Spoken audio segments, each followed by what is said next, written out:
रमन आंध्र प्रदेश में एक फैक्ट्री में काम करते हैं। उनकी पत्नी उमा मोमबत्ती बनाने वाली एक फैक्ट्री में काम करती है। उनके 2 बच्चे हैं। उनके साथ रमन के बूढ़े माता पिता भी रहते हैं। साथ ही परिवार में रमन का छोटा भाई कल्याण भी रहता है, जो पंचायत कार्यालय में कार्यरत है। रमन और उमा बहुत चिंतित हैं, क्योंकि उनका एक बड़ा परिवार है और वे अपनी अल्प आय के साथ मुश्किल से ही चल पाते हैं।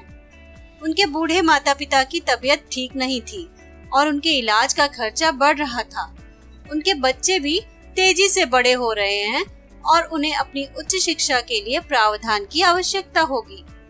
दंपत्ति इनमें से किसी भी पहलू पर समझौता नहीं करना चाहते हैं, इसलिए उनकी अनिश्चितताएं बढ़ती जा रही हैं।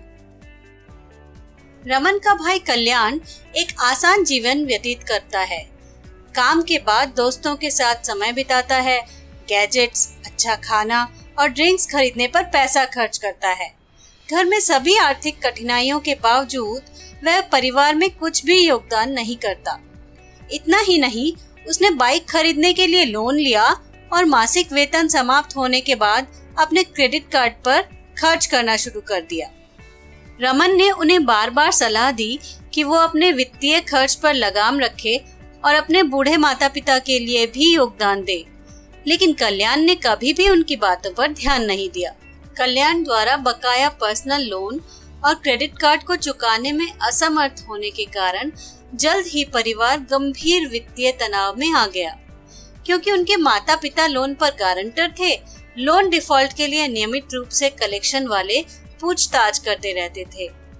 रमन और उमा ने महसूस किया कि कर्ज चुकाने में उन्हें सालों लगेंगे, क्योंकि वे पहले से ही अनिश्चित वित्तीय स्थिति में हैं। वे कल्याण के कार्यों के लिए एक गंभीर डेट ट्रैप में आ गए थे। क्या हमें अपनी सीमा के भीतर रहकर उधार लेना चाहिए?